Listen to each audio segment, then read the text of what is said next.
বাংলাদেশে আর বাংলাদেশের বাইরে পৃথিবীর বিভিন্ন প্রান্তে যেখান থেকে চ্যানেলাই দেখছেন আপনাদের সকলকে সাদর আমন্ত্রণ তৃতীয় মাত্রা দেখবার জন্য আর কথা বলবার জন্য আমার আজকের অতিথি বায়ে বসা আছেন আমাদের মহান মুক্তিযুদ্ধের বীর যোদ্ধা অবসরপ্রাপ্ত লেফটেন্যান্ট কর্নেল জাফর ইমাম বীর বিক্রম, যিনি বাংলাদেশ সরকারের মন্ত্রিত্ব করেছেন, সাবেক মন্ত্রী, জাতীয় সংসদ সদস্য ছিলেন 3 বারের মতো। আমার পায়ে বসা তিনি ডানে রয়েছেন মুক্তিযুদ্ধ পরবর্তী যে প্রজন্ম সেনাবাহিনীতে কাজ করেছেন তাদের একজন অবসরপ্রাপ্ত মেজর জিল্লুর রহমান, রাজনৈতিক পর্যবেক্ষক, বিশ্লেষক হিসেবে টেলিভিশনে কথা বলছেন, পত্রপত্রিকা লেখালেখি করছেন। স্বাগত আপনার দুজনকে স্টুডিওতে। লেফটেন্যান্ট কর্নেল জাফর ইমাম, আপনাকে বিশেষভাবে স্বাগত। আপনি প্রথমে এসেছেন তৃতীয় মাত্রায়। যে প্রসঙ্গটি শুরু করতে চাই, 71-এর বীর, আপনি আপনার নামের সঙ্গে বীর বিক্রম যুক্ত আছে। যাদের নিয়ে যুদ্ধ করেছেন, অনেকে জীবন দিয়েছেন, অনেকে পঙ্গুত্ব বরণ করেছেন, অনেকে হয়তো স্বাধীন দেশ দেখেছেন কিন্তু আজকে জীবিত নেই, আপনি আছেন। আপনার কাছে একটু শুনতে চাই যে আকাঙ্ক্ষা ধারণ করে যুদ্ধ করেছেন, যে চেতনাকে বুকে লালন করে আছেন একদিন পর্যন্ত, সেই আকাঙ্ক্ষা আসলে কতটা আজকে এই যে 41-42 বছর পরে বাস্তবায়িত হলে বলে একজন মুক্তিযোদ্ধা হিসেবে আপনি মনে করছেন? এবং যে সময়টাতে রাষ্ট্র ক্ষমতায় যে শক্তিটি আছে সেই শক্তিটি মুক্তিযুদ্ধের পক্ষের শক্তি, মুক্তিযুদ্ধের নেতৃত্ব দিয়েছেন, তারা নিজেরা মুক্তিযুদ্ধের পক্ষের শক্তি নিজেদেরকে বলেন এবং মুক্তিযুদ্ধের চেতনার কথা প্রতিনিয়ত বলছেন এবং বলছেন যে বাংলাদেশে আসলে ক্ষমতায় থাকতে হলে, ক্ষমতার বাইরে থাকতে হলে এই চেতনাকে ধারণ করে লালন করেই যা কিছু করার করতে হবে। এরকম একটা শক্তি যখন আছে তখন অনুভূতিটা নিশ্চয়ই একটু আরো অন্য রকমের। আপনার কাছে শুনি। ধন্যবাদ আপনাকে, ধন্যবাদ চ্যানেল আইকে এই অনুষ্ঠান আয়োজন করার জন্য। আপনি যে প্রশ্নটা করেছেন এটা স্বাধীনতার পক্ষের পুরো জাতির সবাই যারা পক্ষের শক্তি এবং যারা দেশকে ভালোবাসে তাদের প্রশ্ন। যে আমরা সেদিন যে স্বপ্ন নিয়ে আমরা যুদ্ধ করেছিলাম, সেদিন আমাদের বুক ভরা আশা ছিল এবং আমাদের লক্ষ্য ছিল, উদ্দেশ্য ছিল এই দেশকে স্বাধীন করে নিজের হাতে নিজের দেশকে গড়ব। এখানে থাকবে না কোনো ভেদাভেদ, আমরা সবাই সুখ দুঃখ ভাগাভাগি করে চলব। আজকে 40 বছর অধিক হয়ে গিয়েছে। সবাই প্রশ্ন, আমরা কি সেই শহীদদের স্বপ্ন সাধ বাস্তবায়ন করতে পেরেছি কিনা? এটা বলতে গেলে অনেক কথা বলতে হয়। সংক্ষেপে বলবো, আসলে বর্তমান সরকারও যেটা চাচ্ছে, মুক্তিযুদ্ধ চেতনাকে ভিত্তি করে বা চেতনায় উদ্বুদ্ধ একটা বৃহত্তম জাতীয় ঐক্য সৃষ্টি করলেই এই জাতির উন্নতি হবে, উন্নয়ন হবে এবং শহীদদের স্বপ্নসাধ বাস্তবায়ন হবে। এটা কিন্তু আমি শুধু লক্ষ্য করেছি মাননীয় প্রধানমন্ত্রীর বক্তব্যের মধ্যেই। কিন্তু মাননীয় প্রধানমন্ত্রীর আশেপাশে আমি কারো নাম নেব না, কিছু কোনো কালো হাত কাজ করে যাচ্ছে। এই চেতনা উদ্বুদ্ধ কোনো বৃহত্তম জাতীয় ঐক্য যেন সৃষ্টি না করতে পারে। সেটাই বৃহত্তম জাতীয় ঐক্য বলতে আমি বোঝাচ্ছি, বঙ্গবন্ধু মনে আছে আপনার স্বাধীনতার সংগ্রামের ডাক দিয়েছিল, যেটার থেকে আমরা পরবর্তীতে যুদ্ধে আসলাম 7.5 কোটি বাঙালিকে, এবং বলছিল সংগ্রাম পরিশোধ করো, নেতৃত্ব দেবে আওয়ামী লীগ। এবং তাই হলো। যুদ্ধ কিন্তু শুধু আওয়ামী লীগ করে নাই, নেতৃত্বে দুর্গ গড়ে তোলো। এটার অর্থ এখানে ন্যাপ ছিল, অন্যান্য দল ছিল, একটা বিশেষ দল ছাড়া সবাই অংশগ্রহণ করেছিল কম বেশি। তাহলে আজকে যদি আমরা এটাকে যদি দলীয়করণ করার, মাননীয় প্রধানমন্ত্রী অজান্তে যদি কেউ এটা দলীয়করণ করতে চায়, তাহলে কোনোদিন মুক্তিযুদ্ধ চেতনা বাস্তবায়িত হবে না। এই চেতনায় কোনোদিন বৃহত্তম জাতীয় ঐক্য সৃষ্টি হবে না। এবং এর সাথে সম্পৃক্ত হচ্ছে এই আপনি যে প্রশ্নটা করছেন, ভেরি ভাইটাল। এই চেতনা আপনি ধারণ এবং লালন পালন করলে শুধু হবে না। আমরা কয়দিন আছি আর এটাকে আমরা পাস করতে হবে নিউ জেনারেশন কাছে, নেক্সট জেনারেশন, বর্তমান জেনারেশন, পরবর্তী জেনারেশন কাছে আমরা এটা হস্তান্তর করতে হবে। তারা যেন তারাই এটা ধরে রাখবে, ধারণ করবে, লালন পালন করবে, তাহলে এদেশের বৃহত্তম জাতীয় ঐক্য সৃষ্টি হবে এবং আমাদের স্বাধীনতা সার্বভৌমত্ব কোনোদিন হুমকির সম্মুখীন হবে না। কিন্তু আমি আশঙ্কা করতেছি, আজকে দেখেন পদক্ষেপ সরকারের, বিশেষ করে মাননীয় প্রধানমন্ত্রী সদিচ্ছা থাকা সত্ত্বেও দুঃখ লাগে, আমি কোনো দলীয় দৃষ্টিকোণ থেকে কথাগুলো বলছি না, উনি মুক্তিযোদ্ধাদের অনেক প্রজেক্ট নিয়েছেন পুনর্বাসন করার জন্য। আসলে মুক্তিযোদ্ধাদের এখন চাওয়া পাওয়ার কিছু নেই। মুক্তিযোদ্ধারা চাচ্ছে দেশটা যেন মুক্তিযুদ্ধ চেতনায় যেন সমুন্নত থাকে, পুরো বিশ্বে আমরা যেন মাথা উঁচু করে দাঁড়াতে পারি, এবং আমাদের ঐতিহ্য, মুক্তিযুদ্ধের চেতনা হচ্ছে আমাদের জাতির অন্যতম ঐতিহ্য। এই ঐতিহ্য যেন আমরা চিরদিন লালন করতে পারি। কিন্তু কোথায় না কোথাও এটা বারবার বাধাগ্রস্ত হচ্ছে। আমরা সম্প্রতি দেখেছেন এক মুক্তিযোদ্ধা আপনার আত্মহত্যা করেছে, আইয়ুব সচিব, সেই সচিবের তো এখন বিচারও হয় নাই, সে মুক্তিযোদ্ধা সচিব, জাস্ট ইমাজিন। তাহলে আপনি দেখেন, মনে করতে পারেননি কি করেছেন আপনি দেখেন চেতনা। আপনি এই জন্য আমি বলি, ইতিহাস যদি আপনার বিকৃত হয়ে যায়, তাহলে আপনি যতই চেতনার কথা বলেন, আপনি চেতনা ধরে রাখতে পারবেন না। আপনি শুধু যুদ্ধাপরাধীর বিচার করে আপনি যদি বলেন তাই দায় মুক্ত হচ্ছি, চেতনা এটাই মুক্তিযুদ্ধ চেতনা, এটা শুধু মুক্তিযুদ্ধ চেতনা, এটাকেই শুধু মুক্তিযুদ্ধ চেতনা বললে হবে না। ইতিহাস বিকৃতি কোথায়? এটা ইতিহাস বিকৃতি হচ্ছে, আপনি মুক্তিযুদ্ধের ইতিহাস, মুক্তিযুদ্ধ তো 11টা সেক্টর অধীনে হয়েছে, স্বাধীন বাংলা সরকারের অধীনে 11টা সেক্টর, ইন্ডিয়ান গভর্নমেন্ট এখানে মানে সরাসরি সহযোগিতা করেছে। ব্যারিকেড যুদ্ধ ছিল 25শে মার্চ রাতে, যখন ঘুমন্ত জাতির উপরে হানাদার বাহিনী আঘাত করলো, এটা 7 দিন চলেছিল এই ব্যারিকেড যুদ্ধ। 7 মার্চের ভাষণে বঙ্গবন্ধুর ভাষণে বলছিল, যার যা কিছু তা নিয়ে তোমরা ঝাঁপিয়ে পড়ো। পুরো জাতি, পুরো বাংলাদেশের প্রত্যেকটি জনপদে তারা ব্যারিকেড সৃষ্টি করেছিল, ঝাঁপিয়ে পড়েছিল, দা কুড়াইল যার যেটা ছিল হাতে 303 নিয়ে।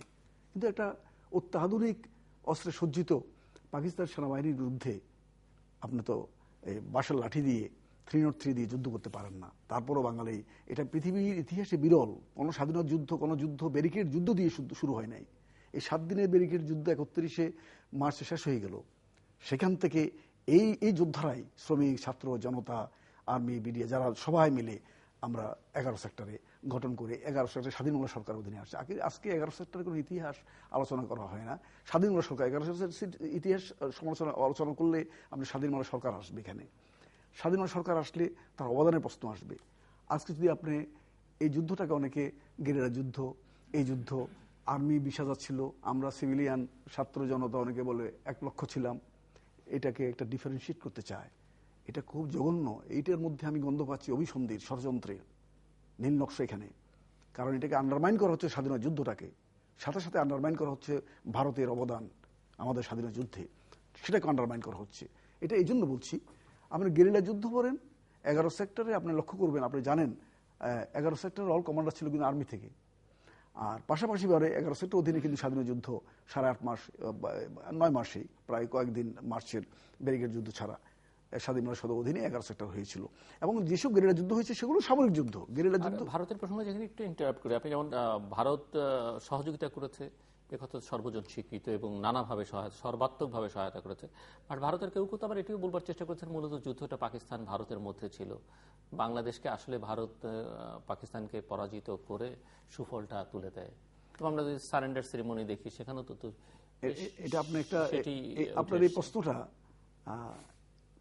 আমি মনে করি বাংলাদেশে যুগ যুগ ভারত একটি চলচ্চিত্র এই প্রসঙ্গে আসায় বহুল আপনার এই প্রশ্নটা কিন্তু আমি মনে করি এটা ঐতিহাসিক প্রশ্ন আপনি করেছেন, অনেক গভীর থেকে। কারণ আমি 2013 সালে ফোর্ট উইলিয়ামে গিয়েছিলাম ভারতীয় সেনাবাহিনীর ইনভিটেশনে as a leader of the delegation হিসাবে। বাংলাদেশের প্রায় 100 ডেলিগেশন আমার সাথে ছিল, serving army officer generals, serving air force, naval officers and senior freedom fighters, professor Mannan, Hannan, chief prosecutor, এরা মানে সবাই আমার ডেলিগেশনে ছিল। সেখানে আপনার এই প্রশ্নের আলোকে বলছি, উত্তরটা দিচ্ছি। বর্তমান যে আর্মি আছে এরা তো নেক্সট জেনারেশন, আমাদের আর্মি এবং ইন্ডিয়ান আর্মিও, তারা স্বাধীনতা যুদ্ধ দেখে নাই, অংশগ্রহণ করে নাই, করতে পারে নাই, কিন্তু তারা ছোট ছিল, স্কুলের ছাত্র ছিল, এরা ছিল হয়তো। তো সেখানে আপনার এই প্রশ্নের আলোকেই তারা কিন্তু বলছিল যে ইন্ডো পাক ওয়ার 71-এ। তা আমি মানে এটাকে সংক্ষেপ করার জন্য বলছি, আমি তখন তাদেরকে আমার স্পিচে আমি পুরো generals, Indian army general sir, বর্তমান army chief, he was the eastern commander, Dalbir Singh, সে ছিল ইস্টার্ন কমান্ডার, এখন বর্তমান ভারতীয় সেনা প্রধান। তো সে আমার সাথে বসা, জেনারেল জ্যাকব বসা, all generals Indian and x and present. আমার বক্তব্য আমি তুলে ধরলাম যে 16 ডিসেম্বর, সেদিন 16 ডিসেম্বর ছিল। তা বললাম 16 ডিসেম্বর বিজয় দিবস তোমরাও পালন করতেছো, আমরা বাংলাদেশেও পালন করতেছে আমাদের দেশ, আর তোমরা বলছো এটা ইন্ডো পাক ওয়ার। বলতে পারো ইট ওয়াজ ইন্ডো পাক war in one sense. That is, you are fighting in western sector also. Indira Gandhi declared the war on 3rd December 71. এবং এখানে তুমি শুধু এই দিন 3rd ডিসেম্বর থেকে 16 ডিসেম্বরে যুদ্ধের আগে তোমরা ইন্দু পাক ওয়ার বলতেছো। What about earlier 3rd December আগে যে 8.5 মাস যুদ্ধ হলো তোমাদের সহযোগিতায়, আমাদের 11 সেক্টরের অধীনে, সেখানে তোমাদের 6টা সেক্টর ছিল, ডেল্টা সেক্টর প্যারালেল, আমাদের 11 সেক্টরের প্যারালেল তারা 6টা সেক্টর করেছিল আমাদেরকে আর্মস, অ্যামুনিশন সমস্ত কিছু দিয়ে। এবং 3rd ডিসেম্বর যুদ্ধ ঘোষণার আগে 71-এ এই 8.5 মাসে তাদের 4,000 অফিসার সৈনিক আমাদের দেশের মাটিতে তাজা রক্ত দিয়েছিল, হতাহত হয়েছিল। আচ্ছা, ইউ ওয়ান্ট টু মিন, আমি ওদেরকে দোষ দিয়ে জিজ্ঞাসা করতেছি, you want to undermine the contribution of those soldiers যারা আমাদের দেশের স্বাধীনতার জন্য প্রাণ দিয়েছিল? এবং সেই 8.5 মাস তুমি আনঅফিসিয়ালি আমাদের হেল্প করতেছিল। 3rd ডিসেম্বর তো অফিসিয়ালি ওয়ার ডিক্লেয়ার করছো, সেই জন্য you want to disclose, you don't want to disclose it. কিন্তু এটা তো ইতিহাস বিকৃতি হচ্ছে। জেনারেলস, আজকে general Hira is not here, general other generals who fought with আস, তারা অনেকে জীবিত নাই। তাদের আজকে আত্মা যদি এখানে থাকতো, তাদের আত্মা ডেফিনেটলি এখানে আছে, তারা শুনতেছে। তোমাদের আমি দোষ দেব না। এখানে আমাদের দেশেও কিন্তু একটা গ্রুপ আছে, তারাও দেখবেন আমরা বলবে এই যুদ্ধ গণযুদ্ধ ছিল, গেরিলা যুদ্ধ ছিল। আমরা ওদের সাথে দ্বিমত করি না, এটা গণযুদ্ধ ছিল, এটা জনযুদ্ধ ছিল। এখানে সাধারণ মানুষের সবার অংশগ্রহণ ছিল, সব ঠিক আছে। কিন্তু এটা অভিসন্ধমূলকের জন্য মনে হয় যে এই কথার সাথে আবার ভারতের যারা বর্তমান জেনারেশন আর্মি আর জেনারেশনে যারা পাবলিক, তারা মনে করতেছে তারাই ওই 13 দিনের দেশটা স্বাধীন করে আমাদেরকে প্লেটে দিয়ে দিচ্ছে। 8.5 মাস মানিকশো ওয়াজ কল। এই জায়গায় শুধু এটা অ্যাড করবো আপনার উত্তরটা পরিপূর্ণ হওয়ার জন্য, আমার উত্তরটা আর কি আপনার প্রশ্নের জবাবে। মানিকশোকে ইন্দিরা গান্ধী ডাকলেন 3rd ডিসেম্বর ওয়ার ডিক্লেয়ারের আগে ক্যাবিনেটে, ইজ আনপ্যারালড ইন দি হিস্ট্রি। যা জিজ্ঞেস করলো 3rd ডিসেম্বরের আগে ডাকছে, বলে আর ইউ রেডি? প্রথমে সে কিছু সময় নিয়েছিল, তখন তাকে বললো, সে বলল yes ready, you can now declare the war against Pakistan. তখন ইন্দিরা গান্ধী বললো, তুমি আগে বললা রেডি না, এখন রেডি হলে কেমনে? তা মানিকশো বলছিল ইন্ডিয়ান আর্মি চিফ, যে 8.5 মাস আমরা মুক্তিযোদ্ধাদেরকে, 11 সেক্টরের মুক্তিযোদ্ধাদেরকে আমাদের সক্রিয় সহযোগিতায় অনেক অপারেশন তারা অংশগ্রহণ করছে, কিন্তু ওই দিন আনঅফিসিয়াল ছিল, সেজন্য ডিসক্লোজ করে না। তাদের 4,000 সৈন্য হতাহত হয়েছে। তো মানিকশো বলল, এই 8.5 মাসে মুক্তিযোদ্ধাদের সাথে আমাদের ফোর্স একত্রিত হয়ে তাদেরকে সাহায্য সহযোগিতা করে দিয়ে আমরা পাকিস্তান আর্মিকে অলমোস্ট প্যারালাইজ করেছি। আগের শক্তি পাকিস্তান আর্মির নাই, বিকজ রিইনফোর্সমেন্ট তাদের ওয়েস্ট পাকিস্তান থেকে হচ্ছে না, তাদের অস্ত্র কমে আসছে অনেক। দেখো আমরা এগুলা মুক্তিযোদ্ধারা অনেক জায়গাতে তাদেরকে ডিফিট করে, পরাজিত করে এই অস্ত্র ছিনিয়ে নিয়েছে, এবং তারা মেন্টালিও প্যারালাইজড হয়ে গেছে। This is the right time, আপনি এখন উই ক্যান গো হেড। এটার অর্থ launching ground to take off ready. Manekshaw বলল ক্যাবিনেটকে, madam, the launching ground to take off is ready. এটার অর্থ the Pakistan army is paralyzed. By whom? By মুক্তিযোদ্ধা along with the help of Indian army. 8.5 months. So ওই জন্য আমি তাদের speech ওখানে বললাম, Indira Gandhi declared the war on 3rd December. This 3rd December time could not have been a better time than this. At the right time উনি declare করছিল, because we have paralyzed them. So ওই জন্য বলছিলাম, তখন তারা realise, আমি বললাম শুনো, তোমাদের শুধু ইন্ডিয়ান আর্মির কন্ট্রিবিউশনটাকে তুমি আন্ডারমাইন করতেছো না তোমরা। জেনারেলদের বললাম, তারা এগ্রি করলো আমার সাথে, ইন্ডিয়ান মিডিয়া তো এটা প্রচার করলো। You are undermining the contribution of Indian government as well as the people of India. আমাদের 1 কোটি লোক তোমাদের বিভিন্ন প্রদেশে অস্ত্র নিয়েছিল, তোমাদের সামাজিক জীবন বিপন্ন হয়ে গিয়েছিল, তোমরা আশ্রয় দিয়েছো, খাদ্য দিয়েছো, বস্ত্র দিয়েছো, চিকিৎসা দিয়েছো। Why you undermine the contribution of this people of India, Tripura, Assam and Meghalaya, then West Bengal? Silence, অনেকক্ষণ নীরবে আমার কথা শুনতেছিল। Then you are undermining the contribution of Indira Gandhi. Indira Gandhi 26টা দেশে ভিজিট করেছিল to plead the case of Bangladesh against the genocide. She has spoke to the United Nations twice. She raised the question of, you see, Bangabandhu, যে বঙ্গবন্ধু জীবিত আছে, তাকে touch করা যাবে না। ইউনাইটেড নেশনে বললো 26টা পুরো ওয়ার্ল্ড ভিজিট করে, শুধু সে 26টা ভিজিট করা নেই, শুধু পুরা Indian foreign ministry all of the world এই প্রচারটা তারা ম্যাচিউর করে নিল, যার জন্য আমাদের বঙ্গবন্ধুকে টাচ করার সাহস পাকিস্তান পায় নাই, জীবিতই ফেরত পাঠাতে হয়েছে। ইউ সি, তো you are undermining the contribution Indira Gandhi. আজকে হয়তো আমাদের সম্পর্ক সেই পর্যায়ে সেই মাত্রায় হয়তো নাই, সেই মাত্রা তো আমরা চেষ্টা করতেছি সেই মাত্রা আসুক। তাদের সাথে যুদ্ধের সময় আমাদের যে সম্পর্ক ছিল, যে বন্ধুত্ব ছিল, আজকে সেটা আরো সুদৃঢ় হোক, আমরা চাবো। সেই জন্য বলছি, তখন তার লাস্ট আমি বললাম, দেখো তোমরা ইন্দো পাক ওয়ার বলছো, বলো ওয়েস্ট পাকিস্তান যুদ্ধ করতেছে, কিন্তু এটাকে don't say Indo Pak war in eastern sector. তো বলো why? One general question me. I say mister, এই জন্য বলবো না, because here we fought together as Mitrobahini. Mitrobahini commander, ওরা was the Mitrobahini commander. They agreed. You're right. You are our commander. 3rd December যখন Indira Gandhi declare করলো war, general অরোরাকে দায়িত্ব দেওয়া হলো মিত্রবাহিনীর চিফ হিসেবে, এন্ড তার আন্ডারে আসলো খালেদ মোশাররফ, শফিউল্লাহ, সবাই সহযোগী হিসাবে। তাহলে we fought together in this 13 days and we won the victory together. We achieved it together.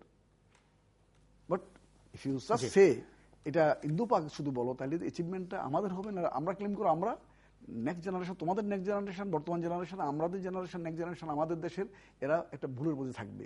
সেজন্য বলছি, আমরা একটা দাবি করে আসছি, এই গভর্নমেন্ট একটা উদ্যোগ নিয়েছে, তাদের লিস্ট অফ যাদের হতাহত হয়েছে ইন্ডিয়ান আর্মির এবং আর্মির, এদের লিস্টটা there should be memorial in both the country.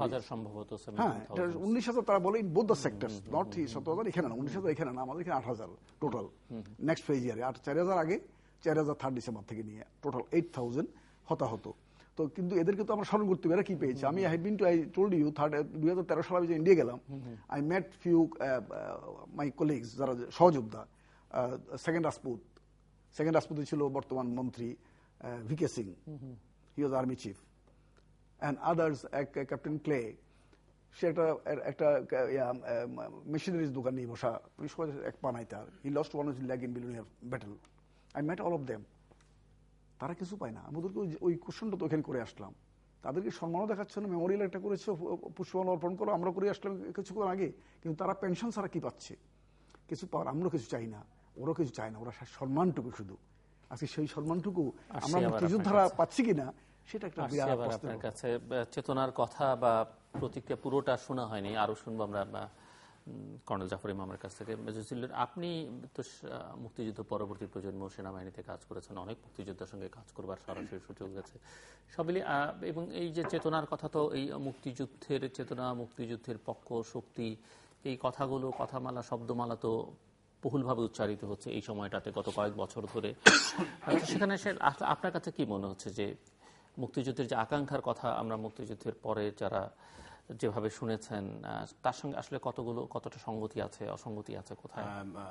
আপনাকে ধন্যবাদ। অত্যন্ত গুরুত্বপূর্ণ একটা ইস্যু আপনি নিয়ে আসছেন, এবং এটা অনুষ্ঠানের ভাব এবং গাম্ভীর্যটা আরো বেড়েছে, যেহেতু উনি নিজেই একটা জীবন্ত ইতিহাস, মুক্তিযুদ্ধ থেকে শুরু করে পরবর্তী যত চেতনাই আমরা এখানে বলি। তবে ওনার জন্য অনেক কিছু বলা খুব কঠিন হয়ে দাঁড়ায়। এক হচ্ছে ওনার ম্যাচুরিটির জন্য, তারপরে সরকারের অনেক বড় বড় দায়িত্ব তিনি সম্পাদন করেছেন মন্ত্রী থাকা অবস্থায়, সেখানে উনি একজন মুক্তিযোদ্ধা হিসেবে এবং রণক্ষেত্রের একজন বীর হিসেবে উনি ওনার অন্য সহযোদ্ধাদের জন্য কতটুকু কি করে গেছেন, সে কোশ্চেনও ওনার কাছে আমার রইল।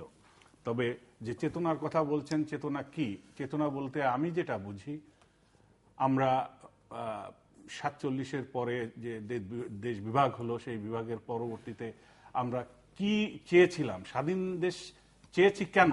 আমরা গণতন্ত্র চাই। গণতন্ত্র কি? আমাদের সবার মানবিক অধিকার থাকবে, ভাব প্রকাশ অধিকার থাকবে, মত প্রকাশ অধিকার থাকবে, আমরা ন্যায় বিচার চাই, রাজনৈতিক সাম্য চাই, অর্থনৈতিক সাম্য চাই, আমরা বিচার বিভাগের স্বাধীনতা চাই, দুর্নীতিমুক্ত সমাজ ব্যবস্থা আমরা চাই, আমরা ব্যাংক লুণ্ঠনকারী কোনো সরকার ব্যবস্থা আমরা চাই না, আমরা শেয়ার মার্কেট লুণ্ঠনকারী কোনো সরকার ব্যবস্থা আমরা চাই না, আমরা বিদ্যুৎ কেন্দ্র দেওয়ার নামে কারোর ব্যক্তিগত পকেটে অর্থ যাক এবং তাদেরকে দায়বদ্ধতা আনা যাবে না, এমন কোনো সরকার ব্যবস্থা চাই না। এইভাবে যেভাবে আমরা চেয়েছিলাম। এবং সেটার জন্য দেখেন যারা এই কথাগুলো বলে, আপনি যদি ওই মূল জায়গায় যান, চেতনাটা কি ছিল ৭০-এর নির্বাচনের পূর্বে বঙ্গবন্ধুর অনেক বক্তৃতা আছে, উনি সেখানে স্পেল আউট করেছে যে কি কারণে আমরা এই দাবিগুলা করছি। ধর্মনিরপেক্ষতার কথা উনি বলেছেন, ধর্মনিরপেক্ষতার ব্যাখ্যাও বঙ্গবন্ধু দিয়েছেন যে ধর্মনিরপেক্ষতা অর্থ ধর্মহীনতা নয়, অনেক জায়গায় ব্যাখ্যাও দিয়েছেন। তো বাস্তবে আমরা কি দেখছি, পক্ষ আর বিপক্ষ। তাহলে স্বাধীনতার পক্ষ কি হবে, যে গণতন্ত্র যে দল দিবে সেই তো স্বাধীনতার পক্ষ, অথবা আমার স্বাধীনতা চেতনার পক্ষে। যে ন্যায় বিচার প্রতিষ্ঠা করবে, যে ফেয়ার ইলেকশন দিবে, যে মানবতা এবং মানবিক অধিকারগুলা প্রতিষ্ঠিত করবে, সেই তো চেতনার পক্ষে, সেই তো স্বাধীনতার পক্ষের চেতনা, তাই না? তা আমরা বাস্তবে সেটা কোথায় পাচ্ছি? শুধু মৌখিক লিপ সার্ভিস আমরা দেখছি যে আমরা চেতনায় বিশ্বাসী। স্যার ঠিকই একটা কথা বলেছেন যে কয়েকজনের এখানে বিচার করলে যে আমি চেতনার আহামরি কিছু করে ফেলে দিলাম, এটা আমি বিশ্বাস করি না। বিশ্বাস আমি ওইটাই করতে চাই যে আমরা যে উদ্দেশ্যকে সামনে নিয়ে এই দেশ স্বাধীন করেছিলাম, যে উদ্দেশ্যকে সামনে নিয়ে কর্নেল জাফর ইমাম বীর বিক্রম, জাতির সর্বশ্রেষ্ঠ সন্তান, নিজের জীবনকে তুচ্ছ জ্ঞান করে রণাঙ্গনে বীরের মতো উনি যুদ্ধ করে এই স্বাধীনতা এনে দিয়েছেন। উনি কি চেয়েছিলেন সেটা ওনাকে আরো ক্লিয়ার করে বলতে হবে। এবং উনি এই স্বাধীনতার পরবর্তী 12-13 বছর উনি মন্ত্রী ছিলেন এবং খুব ক্ষমতাধর প্রেসিডেন্টদের মন্ত্রী ছিলেন। সে সময় ওনার কি ভূমিকা ছিল এই চেতনা বাস্তবায়নের জন্য, সেটা ওনার ক্লিয়ার করা উচিত। স্যার আজকে আছেন, হয়তো আজকে আপনারা পড়তে চলে গেছেন, পরবর্তী জেনারেশনের জন্য কিছু রেখে যান, সত্য কিছু বলে যান যে কতটুকু চেষ্টা করেছেন।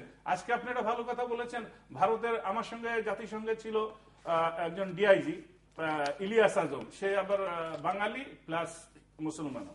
তো সে আমাকে বলতেছিল যে তো আমাদের 13,000 সৈনিক মারা গেছে তোমাদের সাথে যুদ্ধ করে, কিন্তু আমাদের সেইভাবে রিকগনাইজ করো না তোমরা, এবং তোমরা এরকম সেগুলাকে সম্মানের চোখে তোমরা মেনে নিতে চাও না। আই ফুললি অ্যাগ্রি, এবং স্যারের প্রতি আমি গভীর শ্রদ্ধা প্রকাশ করি যে ওয়ার্ল্ডের দ্বিতীয় মহাযুদ্ধের সাথে দেখেন যারা বড় বড় বীর ছিল, যেখানে মারা গেছে ইগলস ডেথ, বিভিন্ন জায়গায় গ্রেভইয়ার্ড করা হয়েছে এবং সারা বিশ্বের লোক সেখানে যায় তাদের দেখতে যে দে আর দি ব্রেভ সোলজার্স। তো ঠিক সে কোন দেশের ছিল, বর্তমানে সম্পর্ক কি হয়েছে, এটা আমার বিবেচ্য বিষয় না। আমার বিবেচ্য বিষয় 71 সালে সেই দুর্দিনে তারা আমাদেরকে যে আশ্রয় দিয়েছিল, 71 সালে সেই রণাঙ্গনে যে আমার কাঁধে কাঁধ মিলিয়ে শত্রু মোকাবেলা করে দেশ স্বাধীন করার জন্য রক্ত দিয়েছে, জীবন দিয়েছে, তাদের জন্য কিছু করা উচিত। এবং আমার দেশের যারা এখনো এরকম নিগৃহীত আছে, যারা ওরকম খারাপ অবস্থা আছে, তাদেরকেও সামনে টেনে আনা উচিত। একটা কথা উনি বললেন, আপনি নিজেও মিনিস্টার ছিলেন, আপনার মুক্তিযোদ্ধাদের সম্মাননা দিবেন, একটা মেডেল, একটা ক্রেস্ট বানাতে দিয়েছেন একজন আপনারই বন্ধু, নাম করা একজন সামরিক অফিসার, উনি মন্ত্রী, সেখানে সোনা চুরি করা হয়েছে। বিদেশি যারা বন্ধু তাদেরকে। তাহলে স্যার আপনি বলেন যে চেতনা যে বলছেন, চেতনা আপনারাই তো ধ্বংস করতেছেন। ওখানে তো একজন নন ফ্রিডম ফাইটার যে মন্ত্রী ছিল না, যে ও তো আগে আমাদের স্বাধীনতা বিরোধী ছিল, স্বাধীনতার ইমেজটা ধ্বংস করার জন্য ও সোনার ভিতরে বেদাল দিয়েছে। সেখানে তো আপনারই সহকর্মী, আপনারই সহযোদ্ধা, সেখানে একজন মুক্তিযোদ্ধা মন্ত্রণালয়ের দায়িত্ব ছিল। কই সেই মন্ত্রণালয়ের বিরুদ্ধে কয়েকদিন লেখালেখি হলো, কি তদন্ত হয়েছে, কি তার ব্যবস্থা গ্রহণ করা হয়েছে, সে মন্ত্রীর বিরুদ্ধে কি ব্যবস্থা গ্রহণ করা হয়েছে, আমরা তো জানতে চাই, জাতি দেখতে চাই। So what, he is my colleague, but কাজটা তো অন্যায় হয়েছে, গোটা জাতিকে সারা বিশ্বের সামনে ছোট করা হয়েছে। ঠিক একইভাবে আমার পরম শ্রদ্ধা জানাই সেই বিদায়ী আত্মা, আমার যে মুক্তিযোদ্ধা এই অপমান সইতে না পেরে তিনি আত্মহননের পথ বেছে নিলেন, যে কতটুকু মনের কষ্ট তিনি পেয়েছেন। সেই সচিব এখন অফিস করে কিভাবে? এখনো মুক্তিযোদ্ধাদের কোন ফোরাম তো আমি দেখলাম না। আপনারা রাস্তায় নেমে একবারও তো আওয়াজ দিলেন না যে আসো সবাই নেমে আসো। সে 71-এ আমরা যুবক ছিলাম, কিন্তু মনটা তো এখনো রয়েছে, প্রশিক্ষণটা এখনো রয়েছে, চেতনা তো এখনো আছে। আপনি মুখে চেতনা বলছেন, চেতনা তো বাস্তবে কোথাও আমি দেখছি না। আজকে সচিবরা আপনাদের চালাচ্ছে, আজকে সমস্ত ব্রোকেটরা আপনাদের চালাচ্ছে, তাহলে আপনি চেতনা কিভাবে বাস্তবায়িত করবেন? তার প্রত্যেকটি কথা অত্যন্ত যুক্তিসঙ্গত, বাস্তবমুখী। বর্তমান প্রেক্ষাপটে এগুলো বর্তমান প্রজন্মের প্রশ্ন আমি মনে করি। প্রথম আমি কি করেছি এটা বলার আগে ফোরামের একটা কথা দিয়ে শেষ করেছি কথা। এই যে আত্মহত্যা করলো সে আইয়ুব সচিবের কারণে, আরো অজানা অনেক কাহিনী বিভিন্ন ডিস্ট্রিক্টে মন্ত্রণালয় হচ্ছে। মুক্তিযোদ্ধারা একটা কার্ড পাঠাইলে বা মুক্তিযোদ্ধা পরিচয় দিয়ে অনেক অফিসারের প্রমোশন, 3টে প্রমোশন পেয়েছে সার্টিফিকেট দিয়ে, তার কাছে একটা কার্ড যদি পাঠান আপনি মুক্তিযোদ্ধা হিসাবে, সে রিভিউলিং চেয়ারটা ঘুরিয়ে অন্যদিকে তাকিয়ে থাকে, তার সাথে দেখাও করে না। অনেক মুক্তিযোদ্ধা আজকে নিগৃহীত, অনেক মুক্তিযোদ্ধা চিকিৎসার অভাবে মারা যাচ্ছে। আমরা বিভিন্ন জায়গা থেকে মানে সাহায্য সহানুভূতি নিয়ে দিচ্ছি। Everyday it is happening. কেন? ও একটা কঠিন কথা বলেছে। মুক্তিযোদ্ধাদের, সর্বস্তরের মুক্তিযোদ্ধাদের সমস্যা তুলে ধরার জন্য বা মুক্তিযুদ্ধ চেতনা যেখানে বিলুপ্তির পথে বা হাহাকার করতেছে, এগুলোকে তুলে ধরার জন্য কোনো ফোরাম বাংলাদেশে নেই। মুক্তিযুদ্ধ সংসদ বলেন, আপনার সেক্টর কমান্ডার ফোরাম বলেন, ওগুলো তো আমরা নাই, আমরা এগুলো রিপ্রেজেন্ট করি না, সেই জন্য বলছি। আমরা সেক্টর কমান্ডার ফোরাম একটা আছে, শফিউল্লাহ নিজে একা আছে। 11 সেক্টর কমান্ডার ফোরাম বলতে কি বোঝায়? 11 সেক্টর, 11 সেক্টরের আপনার বাকি সেক্টর কমান্ডার কোথায়? অর্ধেক তো মারাই গেছে। তাদের সেকেন্ড ম্যান আছে না? যেমন সেকেন্ড 2 নম্বর সেক্টর বাংলাদেশের বৃহত্তম সেক্টর। আমি যে সাব সেক্টরের কমান্ডার ছিলাম, বৃহত্তম নোয়াখালী, কুমিল্লার চৌদ্দগ্রাম সহ, that is must more bigger than any other sector. খালেদের সেক্টর ছিল greater Noakhali, greater Comilla, greater Faridpur, greater Dhaka, 4টা গ্রেটার ডিস্ট্রিক্ট নিয়ে 2 নম্বর সেক্টর। 2 নম্বর সেক্টরের কোনো লোক এখানে নাই। যারা আছে তাদের মুক্তিযোদ্ধারা, সেটাই বলছি না, সেটা আমি তাদেরকে প্রশ্ন করছি না, কিন্তু এটা সঠিক অর্গানাইজেশন না বিধায় শুধু এটা আরো 2টা ফোরাম আছে সংসদ, এরা শুধু যুদ্ধাপরাধীর বিচার, আর যুদ্ধের বিচার তো সার্বজনীন সবার দাবি। বাট হোয়াট অ্যাবাউট যেটা আমরা প্রশ্ন করতেছি, সাধারণ মানুষের প্রশ্ন, যে মুক্তিযোদ্ধাদের এই সমস্যাগুলো কেন সমাধান হচ্ছে না? কেন মাননীয় প্রধানমন্ত্রী শুধু বারবার বলতে হবে যে আমি 5,000 টাকা থেকে 10,000 ভাতা দিয়ে বাড়িয়ে দিলাম, মুক্তিযোদ্ধাদের নাতিনদেরকেও চাকরি দেব? উনি যেগুলো বলে, তো ওনার সবাই, আমরা তো গ্রামে গঞ্জে ঘুরি, সবাই বলতেন, আমরা ওনার মুখে শুনি, কিন্তু এগুলাকে আবার বানচাল করার জন্য একটা মহল কাজ করে যাচ্ছে। আপনারা দেখেন, মুক্তিযুদ্ধের চেতনা যে ধারণ এবং লালন পালন করতে হয় নেক্সট প্রজন্মকে যদি দিতে হয়, আমি মনে করি, আমি প্রধানমন্ত্রীকে, এই সরকারকে উদ্দেশ্য করে বলবো, আপনার এই আলোচনাটা আজকের, এটা বর্তমান মানে এই সরকারের যে কারো কর্মকাণ্ড, এই সরকারের ভবিষ্যৎ সবকিছু নির্ভর করতেছে এই চেতনার উপরে। আমি মনে করি মাননীয় প্রধানমন্ত্রী একটা উইন্ডো খুলেছেন, বিচার করতেছেন যুদ্ধাপরাধীর, বিচারের দায়িত্ব নিয়েছেন বিডিআর হত্যা মামলার। এই উইন্ডোগুলো যে খুলেছেন, উইন্ডো আমরা তো যদি সফটওয়্যারে বলি আর কি, বিশেষ করে এইটা মুক্তি চেতনার, আপনি হয়তো মুক্তি চেতনার ভিত্তিতে পুরো জাতিকে উদ্বুদ্ধ করতে চাচ্ছেন, সবাইকে নিয়ে দেশকে করতে চাচ্ছেন। আরেকটা কথা আছে যে চেতনা মানে মেজর জিল্লুর চেতনার কিছু উপাদানের কথা বলেছেন, যেগুলো হলো কিন্তু সরকারের দিক থেকে অনেকে আবার বলবার চেষ্টা করছেন যে সরকার দেশে প্রচুর উন্নয়নমূলক কাজ করছেন, সেটি তো চেতনার সঙ্গে সম্পর্কিত, এবং এটি ওই যে উনি যেগুলো বললেন সেগুলোর চেয়ে অনেক বেশি জরুরি। প্রধানমন্ত্রী তো, আমি যেটা বলছিলাম যে প্রধানমন্ত্রী যেগুলো বলছেন, মুক্তিযোদ্ধাদের চেতনার ভিত্তিতে কথাগুলো বলছেন, এগুলো কিন্তু বানচাল হওয়ার সম্ভাবনা আমি দেখতে পাচ্ছি। কিন্তু মাননীয় প্রধানমন্ত্রী যদি সত্যিকার যেটা বিশ্বাস করে, আমি মনে করি বিশ্বাস করে, মুক্তিযুদ্ধ চেতনা সমুন্নত একটা সমুদ্র রাখতে হবে এবং বৃহত্তম জাতীয় সৃষ্টি হতে হবে, এটা এই চেতনার ভিত্তিতে আমি ওটা উনি বিশ্বাস করে বলে আমি বিশ্বাস করি। কিন্তু এটা যদি, এখানে ওনার ব্যর্থতার কোনো অবকাশ নাই। আমি বলে দিলাম, বিরোধী দল বলেন, কোন শক্তি বলেন, তার থেকে এই চেতনার থেকে যেদিন বিচ্যুত হবে জাতি, সেদিন এই চেতনা যেদিন প্রহসনে পরিণত হবে যে আপনারা এতদিন আমাদেরকে এই চেতনায় প্রধানমন্ত্রী বলে আসছিল, কিন্তু প্রধানমন্ত্রী কি ব্যর্থ করে দিয়েছে কিছু কালো হাত।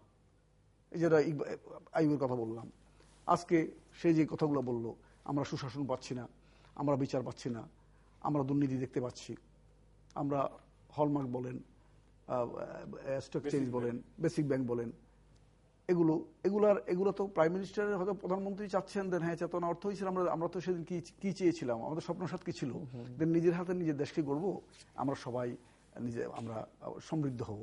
আপনি যদি আজকে যেসব দুই একজন যারা এই বক্তব্যের প্রেক্ষিতে সরকারের পক্ষ থেকে বক্তব্য রাখেন, আমরা তাদেরকে প্রশ্ন করি অনেক সময়, কারণ তারা আবার সব বক্তব্য দেন মানে প্রধানমন্ত্রী অনুমতি নিয়ে দেয় তা না, তার নিজস্ব মন গড়া কথা বলে ফেলেন, বলে দেন কি হয়েছে, নিম্ন আয়ের দেশ হচ্ছে, কি হচ্ছে, আপনি নিম্ন আয়ের দেশ হচ্ছে, মধ্যম আয়ের দেশ। তো আমি এক মিশিগানের এক ইকোনমিক্স প্রফেসরকে প্রশ্ন করেছিলাম, আচ্ছা এটা কি জিনিস, তো এটা হচ্ছে কি জানেন, মানে আপনারা 7 জন 7টা মুরগি রোস্ট পাঠানো হিসাবে খাওয়ার জন্য, তা আপনারা 2 জনে খাই ফেলাইছেন, আর 5 জন তো অভুক্ত আছে, কিন্তু ভাগে কিন্তু একটা করে পড়ছে, কিন্তু আপনারা পাচ্ছেন 3.5টা করে পাইছেন। এই 3.5টা এখন দেখানো হচ্ছে যারা 3.5টা করে পেয়েছে। এখন এখানে যেটা আপনি ডলার বলেন, $1000 বলেন, $1800 বলেন, এটা তো আমার আপনার আয় না, এটা তো দিনমজুরের আয় না, তাই না? যাই হোক, সেটা ইকোনমিক পয়েন্ট অফ ভিউ। আমার কথা হচ্ছে এরা মন গড়া কোনো কিছু যদি কথাগুলো যে বলতেছে, এটা খুব দুঃখজনক। একটা মন্ত্রণালয় আছে, মুক্তিযুদ্ধ মন্ত্রণালয়, চেতনা আপনার উনি সুশাসনের কথা বলছে, দুর্নীতি না হোক, আপনি এগুলো চেতনাই যদি না থাকে, চেতনার ভিত্তিতে আপনি এগুলো ফেস করবেন কি করে? চেতনাটা বলতে আমি কোথাও কি বোঝাচ্ছি, আজকে মুক্তিযোদ্ধাদের কোনো সংগঠন তো নেই যারা মুক্তিযোদ্ধাদের মুখপত্র হিসেবে কাজ করতেছে বাংলাদেশে। সংসদ বলেন, কোনো সংগঠন নাই বাংলাদেশে মুক্তিযোদ্ধাদের পক্ষ থেকে কথা বলার। এই গেল একটা জিনিস। দ্বিতীয় হচ্ছে ইতিহাস। আপনার মুক্তিযোদ্ধাদের আজকে মন্ত্রণালয় কি করতেছে, মুক্তিযোদ্ধা আপনি নতুন মুক্তিযোদ্ধা বানাচ্ছেন, মুক্তিযোদ্ধার তালিকা করতেছেন। তো তালিকা 40-50 বছর তালিকা করতে পারবে না, তালিকা আরো 100 বছর হবে না। কেন হবে না জানেন আপনি? 100 বছর করতে পারবেন না, কারণ যুদ্ধ হয়েছে 11 সেক্টরের অধীনে। আমার আবার যে আজকে যদি তালিকা, আমি একটা উদাহরণ দিয়ে বলছি, আমার ফেনীতে আমি যাই দেখি মুক্তিযোদ্ধা 40% তারা যোদ্ধাই নয়। কেউ ক্যাম্পে ছিল, ভাত পাকাইছে, কেউ মুক্তিযোদ্ধা কর্মচারী ছিল কিনা সেটা মুক্তিযোদ্ধাদের ডেফিনিশন করা হয়েছে, ক্যাটাগরি করা হয় নাই, সেটাই বলছি আমি। এখন তারা যে মুক্তিযোদ্ধা সেটা বলছি না আমি, কারণ এটা গণযুদ্ধ ছিল, জনযুদ্ধ ছিল, সেই হিসাবে সহযোগী যারা তারাও মুক্তিযোদ্ধা আমরা, এবং তাদেরকেও মুক্তিযোদ্ধা আমাদের এক পার্ক বলুক, আমাদের আপত্তি নাই। কিন্তু আজকে শ্রেণীবিন্যাস না করাতে কি হচ্ছে, ইতিহাস বিকৃতি হচ্ছে। কেন? ওখানে 40% সহযোগী মুক্তিযুদ্ধ হয়ে গেছে, প্রথম কাতারে মুক্তিযুদ্ধ হয়ে গেছে, আমাদেরও প্রথম কাতারে তারা, কিন্তু আমরা সেটা মাইন্ড করতেছি না। কিন্তু আমরা মাইন্ড করি, আমরা না, শুধু পুরো জাতি এটা প্রশ্ন করা উচিত, এবং সরকারও এটা সজাগ হওয়া উচিত যে ইতিহাস প্রত্যেকটা এলাকা ভিত্তিক, সেক্টর ভিত্তিক মুক্তিযুদ্ধ যে হয়েছে, এই ইতিহাসটা তুলে ধরবে কি? যে যুদ্ধ করছে সে, যে ক্যাম্পে ছিল, যাকে আপনার সার্টিফিকেট দিয়েছেন, সেটা তো আমরা আপত্তি করতেছি না, যে মুজিব বাহিনী কর্মচারী ছিল তাকে সার্টিফিকেট দিয়েছে, যারা স্বাধীনভাবে তারা গান গেয়েছে তাদেরকে মুক্তিযোদ্ধা সার্টিফিকেট দিয়েছে। We are not questioning those, they are also freedom fighters. ঠিক আছে, সংগঠক যারা তারা ফ্রিডম ফাইটার্স, যারা ট্রেনিং দিয়েছে তারা ফ্রিডম ফাইটার। কিন্তু এখন অস্ত্র হাতে যারা যুদ্ধ করেছে বিভিন্ন রণাঙ্গনে, সেই ইতিহাসটা হচ্ছে স্বাধীন যুদ্ধের ইতিহাস। সংগ্রাম আর স্বাধীন যুদ্ধ দুটো ভিন্ন জিনিস। সংগ্রাম শুরু হয়েছে 52 ভাষা আন্দোলন থেকে নিয়ে, 71 সেটা পদার্পণ করলাম আমরা যুদ্ধে। তাহলে আপনি অল সংগ্রামী নট মুক্তিযোদ্ধা। আমি একজনকে প্রশ্ন করছিলাম যে 52 ভাষা আন্দোলন থেকে 71 আমরা 70 পর্যন্ত সংগ্রামকে বাদ দিয়ে তো আবার যুদ্ধটাও নয়, না সংগ্রামটা না হলে যুদ্ধটা তো সংগ্রাম থেকে যুদ্ধ এসেছে, ওই সেলিউট দেম, ওইটা ছাড়া তো যুদ্ধ আসতো না, যুদ্ধ হইতো না। সেখানে বঙ্গবন্ধুর অবদান সবকিছু আমরা স্বীকার করি, আওয়ামী লীগের নেতৃত্বে স্বাধীন যুদ্ধ হয়েছে, সব সঠিক আছে। কিন্তু বলছি অল সংগ্রামী সবাই মুক্তিযোদ্ধা না। তার প্রমাণ আমার ফেনী 1-এর 70-এর নির্বাচনে নির্বাচিত হয়েছিলেন ওয়াইদুল্লাহ মজুমদার এমপি। উনি পাকিস্তানের সাথে জয়েন করলেন স্বাধীন যুদ্ধ চলাকালীন, and he became the health minister. তো তাকে কি মুক্তিযোদ্ধা বলবেন আপনি? এই সংগ্রামীকে? এই ধরনের অনেক সংগ্রামী আছে প্রত্যেক জেলায়, তারা মুক্তিযুদ্ধ। আপনি এমন যদি বলেন সবাই ঢালা ভাইকে আর অনেকের বলতেছিলাম, আপনার তো সংগঠক, ওরা মুক্তিযোদ্ধা, ঠিক আছে, তো আরো যারা সংগঠক ছিল যারা পাকিস্তান আর্মির সাথে চলে গেছে, তারাও কি মুক্তিযোদ্ধা? না, তো না হলে আপনার এটাকে ডিফারেন্সিয়েট করেন কেন? You must define it, you see. Similarly আজকে আপনার যুদ্ধাপরাধী বিচার করতেছেন, ভালো কথা। যারা নারী ধর্ষণ লুটতরাজ করেছে তাদেরকে বিচার করতে, মানবতা বিরোধী আইনে। এটা আমরা তো যুদ্ধ অপরাধী না, এটা হচ্ছে মানবতা বিরোধী আইনে। যুদ্ধ না করলে যুদ্ধ অপরাধী হয় না, এটা তো আমাদের বিরুদ্ধে যুদ্ধ করে নাই, এরা মুরগি ডিম মুরগি চুরি করছে হয়তো কেউ যদি করে থাকে, সেটা ফৌজদারি আইন আছে, ফৌজদারি মামলা আছে, আমরা তার বিরুদ্ধে করতে পারি, মার্ডার কেস সব কিছু। আমি এক জাজকে প্রশ্ন করেছিলাম, আমি নাম বলবো না, সিটিং জাজ, এখনো তো রিটায়ারমেন্টে গেছে কিনা জানি না, যে আজকে এই কালকে যদি পাকিস্তান থেকে 2 জন যুদ্ধ অপরাধী যদি পাঠাই দেয় এই সরকার, পাকিস্তান সরকার, এদেরকে ট্রাই করো, এই ট্রাইব্যুনাল কি এই 2 জনকে ট্রাই করতে পারবে? উত্তর হচ্ছে না। কারণ আপনার দেশে এটা ফৌজদারি আইন, এটা লোকাল আইন, লোকাল আইনে আপনার ট্রাইব্যুনালে বিচার করতেছে এদেরকে। মুরগি চুরি, দর্শন, নারী দর্শন, লুটতরাজ, এগুলোতে সহযোগী, যুদ্ধ অপরাধীদেরকে তারা সহযোগিতা করেছিল, ঠিক আছে, সেই জন্য এগুলো থেকে দূরে। এবং আমি এই প্রশ্নের এই জন্য বলছি, বিচার করেন, দায়মুক্ত হইতে হবে আমাদেরকে, যারা অন্যায় করেছে তাদের বিচার হইতে হবে। এই সরকারের এই ভূমিকাটাকে আমরা খুব সমর্থন দিই এবং চাই যে এটা আলটিমেটলি বাস্তবায়ন করতে হবে। এখানে যেন পলিটিক্স না থাকে, পলিটিক্স থাকলে কিন্তু এটা বুমেরাং হবে, এটা ভয়ঙ্কর, দেশে ভূমিকম্প হয়ে যাবে, স্বচ্ছতা যদি না থাকে। কিন্তু আমি একটা কথা বলবো, এরা ছাড়া স্বাধীনতা 16 ডিসেম্বর পরে আমরা যুদ্ধের সময় 101 জন অফিসার যুদ্ধ জয়েন করেছিলাম, 103 জন অফিসার এখানে ছিল, ইস্ট পাকিস্তানে ছিল, তৎকালীন ইস্ট পাকিস্তানে, তারা যুদ্ধ জয়েন করা নাই। আমরা আহ্বান জানাইছিলাম, তারা কেউ বললো দেন সদ্য বিয়ে করেছে, তারা কেউ বললো আমরা বিজনেস করতেছি, আমাদের অসুবিধা আছে। আজকে এদের মধ্যে অনেকে শিল্পপতি হয়েছে, কোটিপতি হয়েছে, অনেকে আপনার মানে অনেক অনেক খারাপ দেশের বিরুদ্ধের অনেক কাজে তারা ফাইন্যান্স করে। এই ব্যাপারে আমার প্রশ্ন আছে, এদেরকে আইডেন্টিফাই করতে হবে কারা। সাথে সাথে আইডেন্টিফাই করতে হবে ব্যুরোক্রেটস, যারা সিভিল ব্যুরোক্রেট। সেদিন বঙ্গবন্ধুর আহ্বানে শুধু ইস্ট পাকিস্তানের পরিবর্তে বাংলাদেশটা লাগানো হয়েছিল, একটা সিল বানিয়ে আর পেপার প্রিন্ট করে ইস্ট পাকিস্তান ঢাকা দেওয়ার জন্য পূর্ব পাকিস্তানকে।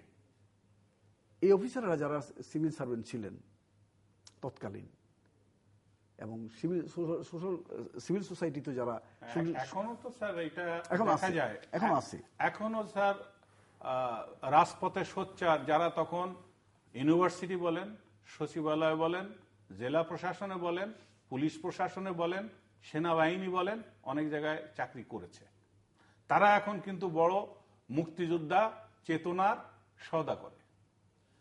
এমন বহুত উদাহরণ আপনি চোখ খুলে দেখতে পাবেন।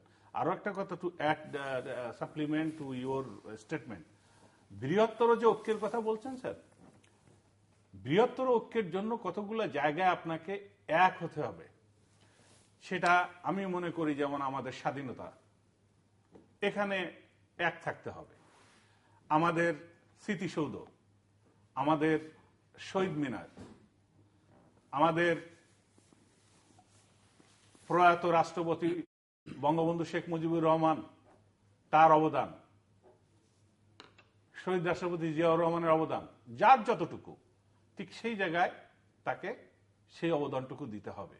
একজন রাষ্ট্রপতি যেদিন সপরিবারে নির্মমভাবে নিহত হলো, সেই দিন আপনি কেক কেটে অনুর্বর মস্তিষ্কের কর্মকাণ্ড করে সেখানে কিন্তু বৃহত্তর ঐক্য আসা খুব কঠিন জিনিস। ঠিক একইভাবে জিয়াউর রহমান একজন চর ছিল, এই জন্য একজন মন্ত্রী বলে, সেই জায়গায় কিন্তু আপনার ওই মুক্তিযুদ্ধ চেতনায় কিন্তু চির ধরায়। আপনি একজন যোদ্ধা, অস্ত্র নিয়ে ওখানে চরগিরি করা যায় কিনা, এটা আপনি আমি অস্ত্র নিয়ে যুদ্ধ করে, এই প্রশ্নটাই উত্তর আমি দিচ্ছিলাম। এই ইস্যুগুলা আমাদের এক জায়গায় হতে হবে, তাহলেই আমরা এই চেতনার দিকে এগোতে পারবো।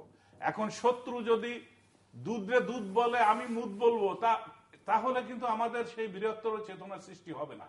এখানে সেই বঙ্গবন্ধুর মতো বড় মন থাকতে হবে, যিনি সারাটা জীবন সংগ্রাম করেছেন, স্বাধীনতা উপহার দিয়েছেন। ঠিক তার ডাকে আমরা আপনাদের মতো সূর্য সন্তানকে পেয়েছি, যারা নিজের স্ত্রী, পুত্র, সন্তান, পরিজন, সম্পদ সব ত্যাগ করে আপনারা চলে গেছেন, অস্ত্র ধরেছেন, যুদ্ধ করেছেন। প্রত্যেকেরই অবদান আছে। এখন শুধুমাত্র আওয়ামী লীগ শুধু যুদ্ধ করেছে এই কথা বললে হবে না। আওয়ামী লীগ যদি বলে যে সব রাজাকার বিএনপিতে, আবার বিএনপি বলে আওয়ামী লীগ সব শরণার্থীর দল, তারা কেউ যুদ্ধে ছিল না, এই করে তো শেষ হবে না স্যার। জায়গায় আপনার আসতে হবে যে আমরা এই ইস্যুগুলোতে আমরা এক হতে চাই। এই ইস্যুগুলো আমরা আজকে বিএনপি থেকে বলা উচিত যে না, আমরা 15ই আগস্টে কোনোদিন এ ধরনের কেক কাটাকাটি, এই জন্য ফালতু ফাজলামি আমরা করব না। ঠিক একইভাবে জিয়াউর রহমান একজন সেক্টর কমান্ডার ছিল, বীরের মতো যুদ্ধ করেছে, সেটাকে স্বীকৃতি দেবে। তিনি স্বাধীনতার ঘোষণা দিয়েছেন অন বিহাফ অফ বঙ্গবন্ধু, সমস্যা কোথায়? একটা সময় এক একজনের থাকে, আজকে স্যার আমি আপনার চেয়ে অনেক মেধাবী, আমি আপনার চেয়ে অনেক সাহসী, কিন্তু সময়টা তো আমার না, সময়টা তো আপনার ছিল। আল্লাহর পক্ষ থেকে পরিবেশ পরিস্থিতির জন্যই আপনি বীর বিক্রম হয়েছেন, আপনি সেদিন রণাঙ্গনে নায়ক হয়েছেন। আমার তো অনেক ইচ্ছা, আমার দেশে অনেক সেনাবাহিনী অফিসার আছে যারা সারা জীবন স্বপ্ন দেখে যে আমি একটা যুদ্ধে যাব, কিন্তু সেটা তার সৌভাগ্য হয় না। তো সেগুলো আমাদের স্বীকৃতি দিতে অসুবিধা কোথায়? যেটা বলছিলাম you are very right, very nicely narrated the whole thing. এটা এখানে হচ্ছে কি, আপনার আমরা স্বাধীনতা যুদ্ধের চেতনাকে যদি আমরা লালন পালন করতে হয়, ধরে রাখতে হয়, সেই উপাদানগুলো আমরা জানতে। উপাদানটা ওই যেটা আমি বলতেছিলাম, ইতিহাস। এখন if you don't know about the liberation war, দেখুন যুদ্ধটা কি করে, যার জন্য ইন্ডিয়া তো একটা ভুল বোঝাবুঝি সৃষ্টি হয়েছে। 13 দিনের ওয়ারটাই নাকি লিবারেশন ওয়ার। 3 ডিসেম্বর এই ওয়ার ডিক্লেয়ার করছে, 16 ডিসেম্বর ভিক্টরি ডে। এবং এদেশের সুরমিলা দেশের মধ্যে একটা অংশ ঠিক ওইভাবে গেরিলা যুদ্ধ হয়েছে, আর কোনো যুদ্ধ হয় নাই। 11 সেক্টর স্বাধীন বাংলাদেশ সরকার এগুলো নাই, তাদের কথা আর কি। তো গেরিলা যুদ্ধ, যে যুদ্ধ হোক, সম্মুখ যুদ্ধ, সব যুদ্ধ তো সামরিক যুদ্ধ, এবং এগুলোর নেতৃত্ব সামরিক বাহিনী 20,000 থাকুক 25,000 থাকুক তারাই দিয়েছে সেক্টরের মাধ্যমে বিভিন্ন। তো বিচ্ছিন্নভাবে কিছু গেরিলা যুদ্ধ হয়েছে, এবং বিভিন্ন জায়গাতে অন্য সংগঠন ছিল, যেমন কাদের বাহিনী, কাদেরিয়া বাহিনী, কাদের সিদ্দিকী বাহিনী, এরা কিন্তু 11 সেক্টরের বাইরে। আর বিচ্ছিন্নভাবে 2-1টা গেরিলা যুদ্ধ অনেক জায়গায় হয়েছে। এগুলোকে আমরা স্বীকৃতি দিই, এগুলো সীমিত আকারে। কিন্তু ওই সীমিত আকারটাকে অনেকে দেখবেন কথার মধ্যে বলবে 52 ভাষা আন্দোলন থেকে 70-এর নির্বাচন এবং 71 মুক্তিযুদ্ধ। 71 মুক্তিযুদ্ধ পদার্পণ করছে এই দীর্ঘদিনের সংগ্রামের পথ বেয়েই তো আমরা এখানে আসছি। হ্যাড দেয়ার বিন নো সংগ্রাম, তাহলে যুদ্ধ হয়তো আসতো না, আসলো অত সময় লাগতো। এটা আমরা স্বীকার করি। কিন্তু আজকে আমরা যুদ্ধের বিচার করেন, যাই করেন, আমি একটা প্রশ্ন অনেকখানি করি, আমাদের যদি সদিচ্ছা, রাজনৈতিক সদিচ্ছা থাকে, যেটা অতীতে যারা ব্যর্থ হয়েছে, কারো নাম নিচ্ছি না, স্বাধীনতা যুদ্ধের পর থেকে যারা সরকার প্রধান ছিলেন, রাষ্ট্রপ্রধান ছিলেন, আজকে যদি আমাদের সদিচ্ছা থাকে, পলিটিক্যাল সদিচ্ছা থাকে, আমরা বিচার থেকে বড় কথা হচ্ছে আমরা স্বাধীনতা যুদ্ধ মানেন কিনা, স্বাধীনতা মানেন কিনা, বাংলাদেশকে স্বীকার করেন কিনা। যারা স্বীকার করবে না তারা আমি বিচার করিও লাভ কি? তারা নাগরিকত্ব খাই ফেলতে হবে, তারা ভোটের অধিকার থেকে বঞ্চিত করতে হবে। If I identify somebody had I been there, আমাকে যদি আমার দায়িত্ব দেওয়া হয় এটা আইডেন্টিফাই করে, এটা what is your opinion, I say okay my opinion, হ্যাঁ বিচার হবে, বিচার ইজ সেকেন্ডারি। কিন্তু সে আগে বিচার করে দিলাম, তারপর সে সিটিজেন থেকে গেল, তার ভোটের অধিকার থেকে গেল। আমি এদের মুক্তিযোদ্ধা বলবো, এত বছর পরে যদি কথাটা উঠছে, যেটা বঙ্গবন্ধু চায় না জাতিকে বিভক্ত করার জন্য, এখানে এই জাতিকে এটা বিভক্ত না, এটা যদি আমরা সূক্ষ্ম ব্রেনে যদি করতে পারি আমরা, তাহলে বিভক্তি হবে না। The new generation of any party কে আমরা যদি ঢালাভাবে বলে দিই, এই তুই রাজাকার, তুমিও রাজাকার, তুমিও আলবদর, তাহলে পুরো আমরা তো ডিভিশন করে ফেলবো, পুরো জাতি বিভাজন হয়ে যায়। আমার এলাকাতে আমি একটা মিটিংয়ে গিয়েছিলাম, তো এখানে দেখলাম যে স্বাধীনতার পতাকা নিয়ে মাদ্রাসার ছেলেরা বসা। তো আরেকজন, স্যার এই রাজাকারের মিটিংয়ে আপনার আইসেন কেন?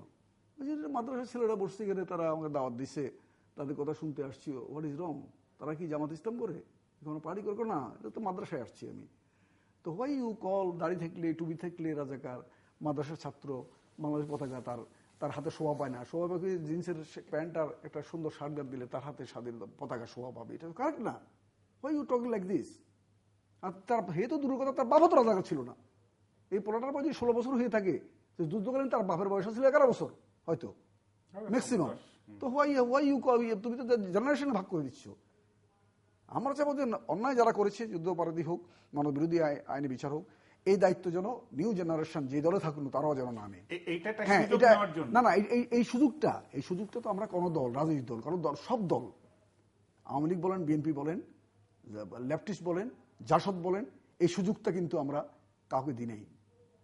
আমার দাওয়াত ছিল নিউ জেনারেশনকে, ভাই তোমরা don't support them, they have done this thing, they have done this thing. এদের জেলের সেন্ট্রাল জেলার এখানে ছিল মুজাহিদের একটা অফিস, মুজাহিদি যদি পালায়, আমি একটা বই লিখতেছিলাম, আমি তদন্ত গিয়েছিলাম। তো সেদিন পাকিস্তানি যুদ্ধে, এই স্বাধীনতা 3-4 দিন আগে, তো একটা পাকিস্তানি পতাকা ছিল। প্রত্যেকে আমার যে ন্যারেট করতেছিল, হাজার হাজার কাকাশি নাকি পতাকা ঠোকর দিচ্ছে শুধু। স্যার আচ্ছা সৎকারই তো হবে না, না হাজার হাজার স্যার, দেখলে দৃশ্য কাউ কাউ পুরো এলাকা একটা আতঙ্কে সৃষ্টি হয়ে গেছিল কাকের আওয়াজে। সেদিন এসে পালাইলো সেখান থেকে। স্যার সেই দৃশ্যগুলো আমাদের চোখে এখনো ভাসে। এক মুক্তিযোদ্ধা মানে তার চোখে পানি চলে আসছিল বলতে বলতে, তুমি দেখেছো? দেখেছি। আমি তার নামটা দেখে স্টোরি লিখলাম। আজকে যদি আমি ওই ছেলেগুলোর বলি মাদ্রাসিয়ে, don't support this guy, is a criminal. তার ছেলে হলেও কমিউনিস্ট হয়ে যাবে। তার আজকে নাতি হয়ে গেছে 1 লক্ষ, তার বংশবৃদ্ধি পাইছে 40 বছর পরে।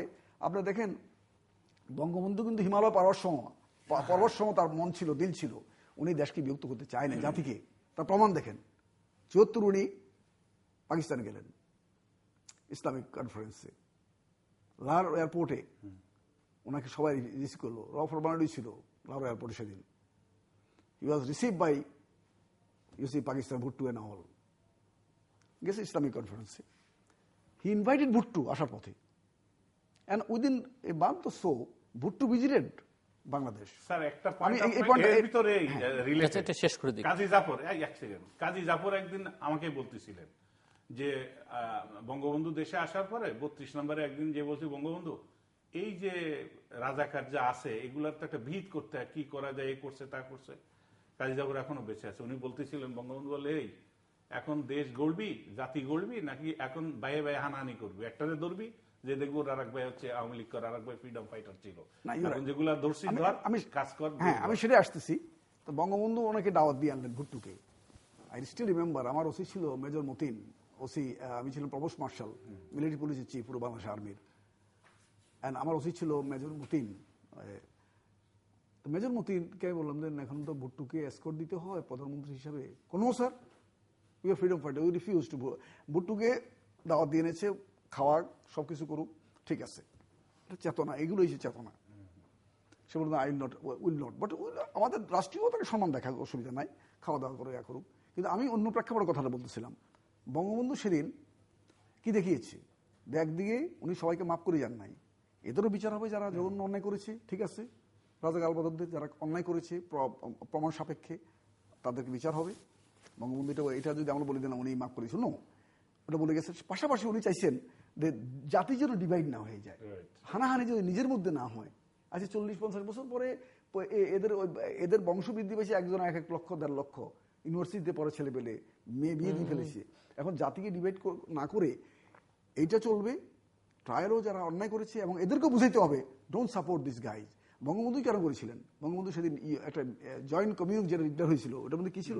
YONO, forget and forgive, forget the past, forget and forgive, let us have a fresh start. This is the joint communion with Bhutto. And Bhutto, তখন ভুট্টোকে অভ্যর্থনা দিলেন বললো, যার জন্য আপনার তার কয়েক মাস পরেই তো বঙ্গবন্ধু মারা গেলেন, আর 8-9 মাস পরে ওনাকে মেরে ফেললো। তখন আমার স্টিল এখনো স্মরণ আছে, এই উনি ভুট্টো চলে গেল পাকিস্তানে, তার কয়েক সপ্তাহ পরেই ক্যালকাটা দূতাবাসে বঙ্গবন্ধুর কোষপত্র লেগে যাওয়া ছিল, মিছিল করে। পেপারে আসছে ফটো, বাইট করুক। Who did this thing? মানে কলকাতা দূতাবাসে নাকি বাংলাদেশ দূতাবাসে? বাংলা দূতাবাসের সামনে, কলকাতায়। ওনার মৃত্যুর কয়েক 1 মাস বা কয়েক সপ্তাহ আগে কোষপত্রিকা জ্বালিয়েছিল, বঙ্গবন্ধুর বিরুদ্ধে সোচ্চার হয়েছিল। যুদ্ধের সময় ইন্ডিয়ান মুসলমানরা কিন্তু যুদ্ধ চায় নাই, এগুলো অনেক ইতিহাস বলতে গেলে ঘন্টা ঘন্টা বলতে হয়, যুদ্ধ চায় নাই তারা। আজকে আমাদেরকে দেশটাকে যেন মাননীয় প্রধানমন্ত্রী যেটা চাচ্ছেন, এটা তার ব্যর্থতার কোনো অবকাশ নাই। মুক্তির চেতনায় বৃহত্তম জাতীয় ঐক্য সৃষ্টি যদি না করতে পারে, তাহলে অপোজিশন লাগবে না। এমনিই আজকে দেখেন গ্রিসে সাধারণ মানুষ রাস্তা নেমে গেছে, দলবস্ত নির্বিশেষে, সরকারের ব্যর্থতার কারণে। আমি সেজন্য বলবো, সরকার যে মুক্তির চেতনায় যে হাত দিয়েছে, আপনি উন্নয়ন দেখায় লাভ হবে না। উন্নয়ন আইয়ুব খানও করছিল, আইয়ুব খানের বা আপনার সংসদ ভবন করে গেছে, জাতীয় সংসদ ভবন আইয়ুব খানের আমলে, কমলাপুর রেল স্টেশন আইয়ুব খানের আমলে, বর্তমানে এয়ারপোর্ট আইয়ুব খানের আমলে, রানওয়ে শেষ হয়ে গেছিল। Chittagong university Ayub Khan, steel mill Ayub Khan, Dhaka university 4-5টা হল আইয়ুব খান, এবং আরেকটা সেকেন্ড ক্যাপিটাল করা ছিল জিঞ্জিরার বুড়িগঙ্গের পারে। কিন্তু সেটার দিকে তো গণতন্ত্র শেষ রক্ষা হয়নি না। শেষ রক্ষা বলবো আমি, এটাকে গণতন্ত্র বলো না। গণতন্ত্রের পূর্বশর্ত হচ্ছে fair election, transfer of power and less corruption, প্রাতিষ্ঠানিক রূপ দেওয়ার জন্য। আমি মনে করি সরকার সেই পথে আগাবে। The fair election, hand over the power যে হয় ওনার আবার হোক না। সেদিকে তো স্যার হচ্ছে না। এই 44 বছর ধরে আজ পর্যন্ত আমরা কিভাবে শান্তিপূর্ণভাবে ক্ষমতা হস্তান্তর হবে সেই ফর্মুলাই তো বাইর করতে পারলাম না, বরং দিন দিন বিরোধীদের উপরে নিপীড়ন নির্যাতন যেই ক্ষমতায় থাকে ডিগ্রি বাড়ছে। বিএনপি যা করেছিল, বিএনপি এখন বিরোধী শিবিরে চলে গেছে, বর্তমানে যারা তারা আরো বেশি বাড়িয়েছে। আমরা শেষ প্রান্তে আলোচনাটা শেষ করে আনতে চাই। তারপরে আরেকটা জিনিস দেখেন যে সবাই আমরা বলছি যে গণতন্ত্র, আমরা বলছি চেতনা, আমরা বলছি উন্নয়ন। এখন কিছু কিছু মন্ত্রী বলছেন, কিছু আমলাও বলছেন রিটায়ার্ড, গণতন্ত্র কম উন্নয়ন বেশি। সাথে সাথে ওনারা উদাহরণ দেয় সিঙ্গাপুর, কোরিয়া, মালয়েশিয়া। তাদের ইতিহাস আমাদের মতো সংগ্রাম ইতিহাস কারণ নাই। সুতরাং তাদের সাথে আমাদের তুলনা করলে হবে না। আপনি যেটা বলেছেন রাইটলি বলেছেন যে আইয়ুব খান তো প্রচুর উন্নয়নের জোয়ার বয়ে দিয়েছিল, তারপরেও তো দেশের মানুষ আন্দোলন করেছে তাদের সে অধিকারের জন্য। কথা বলার আইয়ুব খানের উন্নয়ন আর বর্তমান দেশে একটা স্বাধীন দেশের উন্নয়নের মধ্যে অনেক ডিফারেন্স আছে। আমি এটাকে ব্যর্থ প্রচেষ্টা বলবো না। উন্নয়নের পাশাপাশি এটা গণতন্ত্রকে একটা প্রাতিষ্ঠানিক রূপ দিতে হবে। ওই যেটা বললাম এইগুলো ফেয়ার ইলেকশন, এগুলো করতে হবে। তার সাথে যে ল্যাকিংসটা আছে না ওইটা বলছি না এক্স্যাক্টলি। আর পুরো সর্বোপরি বলবো, এই মানে শেষ কথা আমি এটা বলবো, বর্তমান সরকারের আমি মনে করি একমাত্র মানে যে মানে এটাকে ভয় বললেও অত্যুক্তি হবে না, মানে এটা দায়িত্ব বললেও মানে কম বলা হবে, বেশি বলা হবে না আমি বলবো, সেটা হচ্ছে মুক্তিযুদ্ধের চেতনায়, বৃহত্তম জাতি ঐক্য চেতনায় তো দেশ ভাসতেছে বলতেছে অনেক মন্ত্রী, কিন্তু মুক্তিযুদ্ধের চেতনায় দেশ ভাসতেছে। এখানে আইয়ুব আত্মহত্যা করে, মুক্তিযোদ্ধারা ডেলি আমাদের কাছে টেলিফোন করে, খবর রাখে না, স্যার আমার চাকরি নেই, আমার মেয়েটা চাকরিটা ঠিক করে দেন, স্যার আমাদের অসুস্থ, আমার তো কিডনি একটা নষ্ট হয়ে গেছে, আমরা কারো যাবো তো ওই সংসদে গেলে 2000 টাকা দেয় চাঁদা, মানে হেল্প, এটাও এখন বন্ধ করে দিচ্ছে। তারা শুধু যুদ্ধাপরাধী বিচার সংসদ কতগুলো সাইনবোর্ড নিয়ে এগুলো করে। আর এগুলো করতে তোমাদের মানা করছে কি? Who has stopped you? যেমন আপনার সেন্ট্রাল ফোরাম, এটা ইট ইজ একটা প্লেবয় ক্লাবের মতন। আপনার আরেকটা সংসদ একটা মুর্শিদের 2000 টাকা দিতে পারেন মুক্তিযোদ্ধাদের ইয়াতে, আর বড় বড় মুক্তিযোদ্ধার মা বাপ তারা। আরে মুক্তিযোদ্ধারা চিনেও না অনেকের, মুক্তিযোদ্ধারা দেশে দুগে দুগে তারা দিন গুনতেছে, তারা মৃত্যুর সাথে বাজা লড়তেছে অনেকে, তারা নিগৃহীত অনেকে, তাদের চোখে জল দেখলে কালকে কালাম করে এক গুম্বানীগঞ্জের মুক্তিযোদ্ধা কালাম আমার সাথে আমার বাংকারে ছিল, পাগল প্রায়, তার মেয়েটা চাকরি নাই, ছেলেটা ইয়া হইতেছে যে আমার স্যার কেঁদে দিই টেলিফোনে, আমি কালাম, আমি তার কথা শুনি কতক্ষণ। আচ্ছা ওদল গাদের কাছে যাও না, ও তো তোমার যোগাযোগ মন্ত্রী কোম্পানিগঞ্জে বাড়ি, আমি ওদল গাদায় বলিয়ে দিয়েছিলাম, কয় স্যার ঢুকতে পারি না স্যার, গেলেও উনি করবে নাকি স্যার, ওর পক্ষে আবার বিরুদ্ধ বলে উনি করবে নাকি, উনি তো যোগাযোগের ওই পাগল বুঝে না তো, আমি করবে, তার দিল আছে, এই যে ফ্রিডম ফাইটার, তুমি যাও। তো এখন একজনের আমি এটা বললাম, হাজার হাজার মুক্তিযোদ্ধা আজকে প্রধানমন্ত্রী ভাতা বাড়িয়েছে 5 থেকে 10,000, সব মুক্তিযোদ্ধারা তাহলে দোয়া করতেছে, কিন্তু এটা কোনো সংসদের ওই সেন্ট্রাল ফোরাম বা সংসদ কারো অবদান না, কেউ এগুলো বলেও নাই, কেউ এগুলো চায়ও নাই। আমরা শুধু প্রধানমন্ত্রীর কাছে কতগুলো দাবি আমরা পাঠিয়েছি নিরপেক্ষভাবে। আমার একটা ফোরাম আছে, ওয়ার ভেটারান ফোরাম, ওটার আমি আহ্বায়ক। ইন্ডিয়ান জেনারেল যারা যুদ্ধ করেছে আমার এই ফোরামের সদস্য, তারা জেনারেল ভিকে সিং যে এখন বর্তমান মন্ত্রী, সে আমার সহ মানে কমান্ডার জয়েন্ট কনভেনার, এই ধরনের আমরা আরো অনেকে রেখেছি। আমরা চাচ্ছি এটা এখানে একটা হোক, মেমোরিয়াল হোক, যারা এখানে আত্মহতি দিয়েছে সৈনিক ভারতীয়, আর আমাদেরও সেখানে তারা যে রেসপেক্ট করে এবং এই গ্যাপটা দূর করুক। তারা যে ইন্দু বাগোয়ার বলুক, ক্ষতি নাই, কিন্তু তারা তাদের সৈনিকদের যে 8.5 মাস ওয়ার তো হয়েছে 13 দিন, 3 ডিসেম্বর টু 16 ডিসেম্বর, মোটামুটি 8.5 মান্থ তোমরা হেল্প করলা। এই সার্বিক জিনিসটাকে আমি মনে করি এই বর্তমান প্রধানমন্ত্রীকে আহ্বান জানাবো আমি আজকে ওনার মাধ্যমে, এই চেতনার ভিত্তিতে উদ্বুদ্ধ করে জাতিকে একটা বৃহত্তম ঐক্য করেন এবং ইতিহাস যেন বিকৃত না করতে পারে। প্রত্যেকটা এলাকায় যারা যুদ্ধকালীন কমান্ডার এখন জীবিত আছে, অনেকে যুদ্ধকালীন আঞ্চলিক কমান্ডার যারা আছে তাদেরকে দিয়ে এই তালিকাটা প্রণয়ন করার ব্যবস্থা গ্রহণ করুন। তালিকা আপনার যেমন অনেক জেলাতে উপজেলাতে কমান্ডার আছে, মুক্তিযুদ্ধ কমান্ডার সংসদের, ওই জেলাতে সে যুদ্ধই করে নাই, ওই উপজেলাতে সে যুদ্ধই করে নাই। আমি এক কমান্ডার জিজ্ঞেস করলাম তুমি কোথায় যুদ্ধ করছো, আমি হিল টেক্সে আসছিলাম। তো তুমি নোয়াখালীর কুমিল্লার মুক্তিযোদ্ধার চিনবে না তুমি, এই অ্যানোমালিস হয়ে আছে। এটা মাছের বাজারের মতন। আর তালিকাটা হচ্ছে আরেকটা মানে রং উদ্যোগ। এই ফ্যাক্টরি এই উদ্যোগে এইটা আমাদের বন্ধ করতে হবে। যদি এখানে যদি সম্পৃক্ত না করে যুদ্ধকালীন 11 সেক্টর স্বাধীন বাংলা সরকারের যারা আছে তৎকালীন সংগঠক এবং যারা যুদ্ধকালীন কমান্ডার জীবিত আছে, মুজিব বাহিনী সেক্টরের কমান্ডাররা, সাব সেক্টর কমান্ডার, মুজিব বাহিনী কমান্ডার, এদেরকে নিয়ে আঞ্চলিক ভিত্তিতে সবাইকে নিয়ে সমন্বয় সাধন করে আমি নেত্রীর কাছে মানে প্রধানমন্ত্রী আহ্বান জানাবো এই উদ্যোগটা এই তালিকাটা পূর্ণাঙ্গ রূপ লাভ করুক। তাহলে ইতিহাস বিকৃত হবে না। ইতিহাস যদি আমরা পূর্ণাঙ্গ লিখতে পারি তাহলে চেতনা। অনুষ্ঠানের শেষ প্রান্তে আমরা তৃতীয় মাত্রা সম্পর্কে আপনি লিখতে পারেন ঢাকা ইমেল SMS এর মাধ্যমে, ইন্টারনেট আমাদের অফিসিয়াল ওয়েবসাইট অথবা সোশ্যাল মিডিয়াতে যেসব পেজ রয়েছে সেসব পেজে আপনার মতামত রাখতে পারেন। আর আপনাদের মতামতকে আমাদের অনুষ্ঠান তৃতীয় মাত্রায় আপনি দেখতে পাবেন না প্রতি বৃহস্পতিবার এবং শুক্রবার বাংলাদেশ আমরা দুটোই, বুধবার দুপুর 11:30 এবং শুক্রবার দুপুর 1:05 মেজর জিল্লুর রহমান এবং লেফটেন্যান্ট কর্নেল জাফর ইমাম। অসংখ্য ধন্যবাদ আপনার দুজনকেই। দর্শক, কথা হচ্ছিল মুক্তিযুদ্ধের চেতনা নিয়ে, এবং এই চেতনা সবচেয়ে বহুল উচ্চারিত যে সময়টাতে, সেই সময়টাতে ইতিহাস বিকৃতির ঘটনা ঘটছে, কিভাবে সূক্ষ্মভাবে ঘটছে, বুঝে হোক না বুঝুক, সেটি আমার অতিথিরা তুলে ধরবার চেষ্টা করেছেন। এবং মুক্তিযুদ্ধের চেতনার ভিত্তিতে এটি জাতীয় ঐক্য গড়বার আহ্বান আমার দু অতিথিই জানিয়েছেন। এবং চেতনার মূল বিষয় যেগুলো ওনারা বলবার চেষ্টা করেছেন, একটা অবাধ সুষ্ঠু নিরপেক্ষ নির্বাচন, ক্ষমতা হস্তান্তরের প্রক্রিয়াটা সবার কাছে গ্রহণযোগ্য হোক এবং এখানে দুর্নীতি নিয়ন্ত্রিত হোক বা কমে আসুক, দেশে গণতন্ত্র সুশাসন প্রতিষ্ঠিত হোক, এগুলো হচ্ছে চেতনার সঙ্গে সম্পর্কিত সবচাইতে গুরুত্বপূর্ণ বিষয়। দর্শক, আমাদের সঙ্গে থাকবার জন্য অসংখ্য ধন্যবাদ। আপনাদের সবার জন্য শুভকামনা।